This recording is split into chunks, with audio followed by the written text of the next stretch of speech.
Olá, graças e paz do Senhor Jesus, tudo bem? Seja bem-vindo de volta ao canal.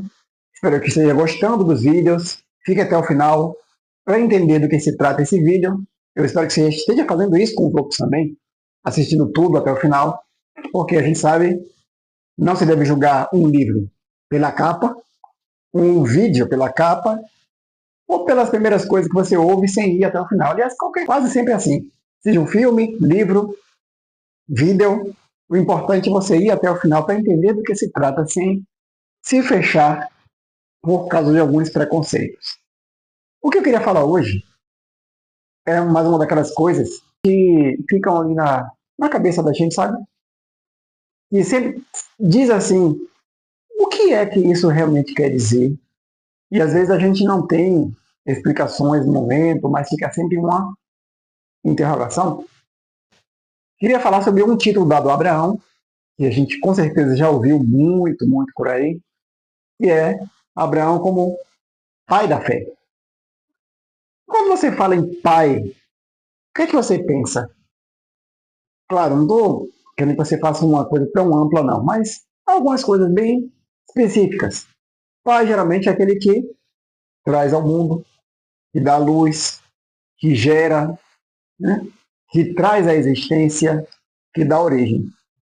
Quando eu ouvia falar que Abraão é o pai da fé, eu pensava, bom, se Abraão é o pai da fé, a fé não existia antes de Abraão. Abraão deu origem à fé. E isso não fazia sentido. Não fazia sentido. Então, eu tentei entender por que ou de onde veio essa expressão Abraão como pai da fé. Eu quero que você abra um texto que talvez seja um pouco perto disso. Está em Romanos 4, 11. Vamos ler. Falando sobre Abraão. E recebeu o sinal da circuncisão, selo da justiça da fé, quando estava na incircuncisão, ou seja, quando ele ainda não tinha sido circuncidado, e fosse pai, presta atenção, fosse pai de todos os que creem, estando eles, aqueles que creem, também na incircuncisão, a fim de que também a justiça lhe seja imputada, como foi imputada a Abraão. E fosse pai da circuncisão, Abraão fosse pai da circuncisão, daqueles que não somente são da circuncisão, ou seja, que são judeus, e têm o símbolo da circuncisão como um selo da aliança que Deus fez com Abraão. Então, os que não são da circuncisão são aqueles que não são judeus, mas que também andam nas pisadas daquela fé que teve nosso pai Abraão. Ou seja, ele está falando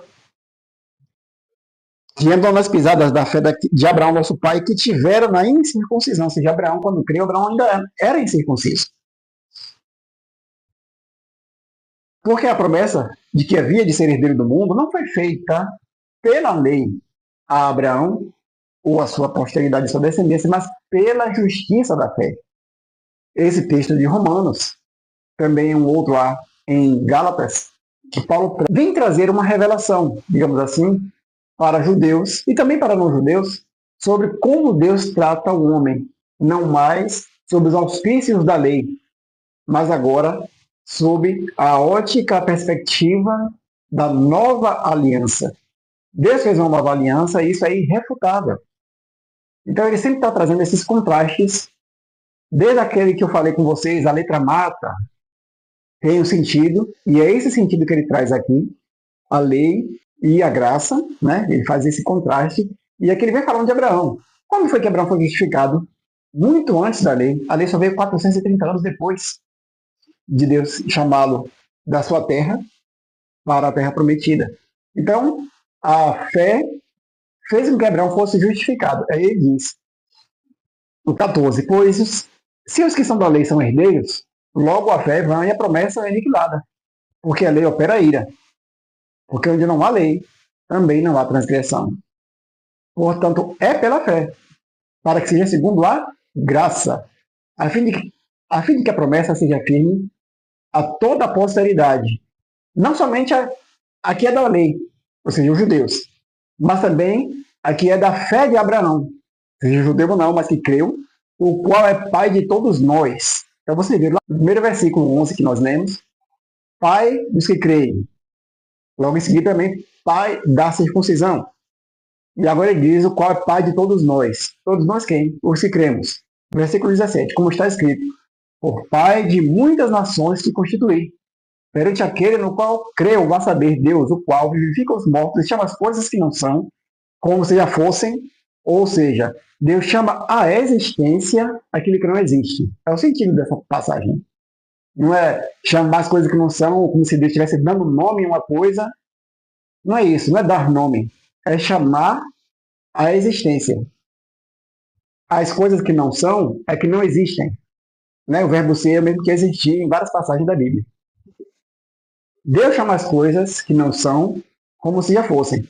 O qual Abraão, em esperança, creu contra a esperança que seria feito pai de muitas nações. Vocês sabem que a história de Abraão. Ele creu contra a esperança. Ele creu porque, pela idade dele, e por Sara ser estéril, não tinha chance humana de ele ser pai de uma multidão de nações, imagine. Não tinha um filho sequer, quanto mais ser pai de multidão de nações. Mas ele creu contra a esperança de que seria feito pai de muitas nações, conforme lhe fora dito. Dito por quem? Por aquele que não mente, que não falha em suas promessas. Deus disse, assim será a tua descendência. Assim como lá na passagem de Gênesis, vamos ver, Deus dizendo que a descendência de Abraão seria numerosa como as estrelas do céu. Lembra aquela história? Deus chama para sair da tenda, manda contar as estrelas do céu e diz, assim será a tua descendência. Será também numerosa como a areia do mar, se as podes contar. Então, Deus que é fiel, faz uma promessa a Abraão, e Abraão é justificado pela fé e não pela lei. Então, é isso que ele está tratando aqui. E o que a gente percebe nesse texto é, não tem versículo aí dizendo que Abraão é pai da fé. Ele é pai dos que creem. E foi pai da circuncisão porque começou através de Abraão esse ritual da circuncisão, que era um símbolo da aliança de Deus com o seu povo. Tem muitas coisas aí envolvendo a circuncisão, questões de saúde, né, de higiene, etc. e tal, mas também há um símbolo de conversão. Olha que interessante. Abraão sai de uma terra de estrangeiros, idólatra, Ur dos caldeus, para formar um novo povo. Há um simbolismo. Quando o homem está no mundo, ele é chamado, tirado dessa terra, né, dessa terra de idolatria, para fazer parte de um novo povo. Olha que interessante. Então, é como Abraão, ele representa a conversão pela fé. Quando Abraão sai da terra de idolatria, que era Ur dos caldeus, e vai formar um novo povo, dá origem a um novo povo. E tudo isso é feito por Deus, por uma aliança de fé e de graça. A gente pensa muito na lei, mas Deus estava mostrando desde antes da sua graça, e em Abraão também estava mostrando que o evangelho não seria somente para o povo de Israel, mas para todas as nações.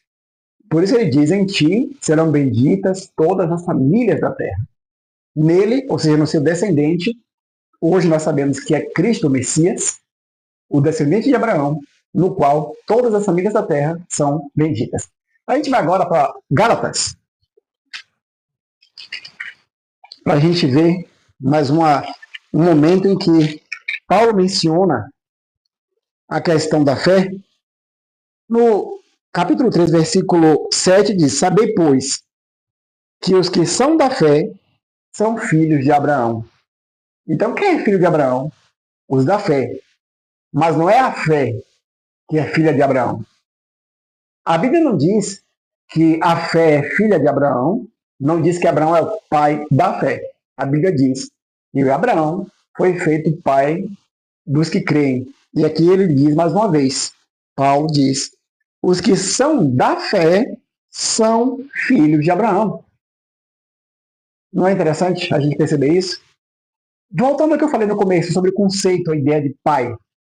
Se pai é o que dá origem, e a gente costumou dizer que Abraão é o pai da fé, estaríamos afirmando, sem perceber talvez, que Abraão deu origem à fé e que antes de Abraão não existia a fé. Concorda comigo? Que Abraão gerou a fé, se a gente diz que Abraão é pai da fé. Agora, entendendo esse texto, a gente não vai dizer mais isso, não é? Será? Bom, um outro texto que eu gosto muito assim de a gente passear pela Bíblia, para a gente entender algumas coisas que a gente ensina, ou que às vezes repete por hábito. A fé não foi gerada por Abraão. A fé não veio através de Abraão. Já existia a fé na terra. Abra Hebreus, capítulo 11. Eu tenho certeza que o primeiro versículo muitos já tem na ponta da língua. Mas talvez o restante do texto a gente esqueça, não lembre, não preste atenção quando lê. Olha o que diz, capítulo 11, versículo 3. Pela fé entendemos que os mundos, pela palavra de Deus, foram criados de maneira que aquilo que se vê não foi feito do que é aparente. Aí, vamos lá lembrar? Deus chama à existência as coisas que não existem. O mundo foi criado a partir do nada.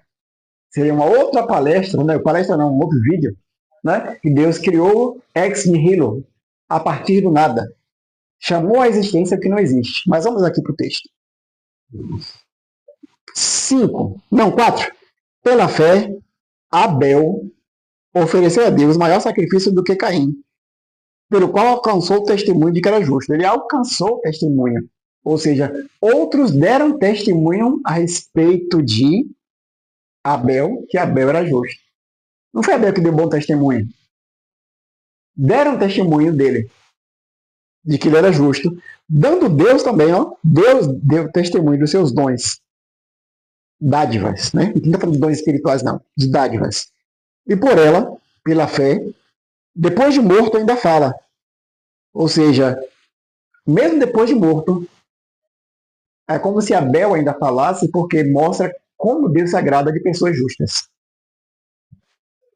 5. Pela fé, Enoque foi trasladado para não ver a morte, e não foi achado porque Deus o trasladara, visto como antes da sua trasladação alcançou o testemunho de que agradara a Deus. Então você percebe aqui, citando Abel, Enoque, mais adiante vai falar em Noé, que pela fé foi divinamente avisado das coisas que ainda não se viam, e construiu a arca. Pelo menos 3 personagens que alcançaram testemunho pela fé. Só depois é que Abraão é mencionado. Então, dá para dizer que Abraão é pai da fé? Dá para dizer que a fé só começou em Abraão? Se o autor de Hebreus já menciona personagens do Antigo Testamento anteriores a Abraão que alcançaram testemunho pela fé. Então, é mais uma daquelas coisas que a gente por décadas ouviu, repetiu, achou legal, mas não parou para pensar.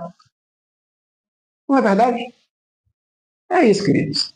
O que eu estou falando aqui não é somente para dizer um conceito, mas é para fazer a gente refletir naquilo que nós lemos, naquilo que nós ensinamos, pregamos e expressamos convicção. A gente precisa ter fundamentos sólidos para nossas convicções, ter bases sólidas para nossos argumentos, bases sólidas para nossa evangelização, base sólida para nossa pregação de domingo ou de qualquer dia que seja. Precisamos saber o que é que nós estamos ensinando, como é que está sendo o nosso discipulado. E, inclusive, é uma coisa que ficou esquecida em muitas igrejas, fazer discípulos. Hoje a preocupação de muitos é jogar a rede, é pregar o evangelho para a criatura, que é válido sem dúvida nenhuma. É primordial. Foi uma ordem de Jesus. Mas aliada a essa ordem, ele disse: façam discípulos de todas as nações. Eu acho que muitos de nós, muitas igrejas, de um modo geral, têm falhado em fazer discípulos. Pelo menos, discípulos com fundamento na palavra de Deus. Hoje tem discipulado aí a torta e a direito, mas pouca gente ensinando realmente e incentivando a buscar, incentivando a conhecer, incentivando a pensar, sabe? E a ter bases firmes. Eu estou tentando, pelo menos, te ajudar a você se firmar, a você compreender o que ensina, o que prega, mas não deixe também de pensar no que você vive. É uma coisa que a gente sempre traz na igreja, na escola bíblica, pregações, etc. Não é somente o texto, não é somente o conteúdo, não é somente a teologia por trás do discurso. É preciso viver a palavra de Deus. É preciso viver na fé que teve Abraão, nosso pai. Nosso pai pela fé. Não o pai da fé, mas nosso pai pela fé. Se você crê, como Abraão, creia. Deus vai imputar a sua fé como justiça. Porque a salvação é pela graça, por meio da fé. Tá? Tem muito mais na palavra de Deus, não vou esgotar isso tudo hoje, e talvez nunca, na verdade, mas aos poucos, venha acompanhando, venha assistindo os vídeos, venha acompanhando o canal, recomende para outras pessoas também, tá? E Deus te abençoe e até o próximo vídeo.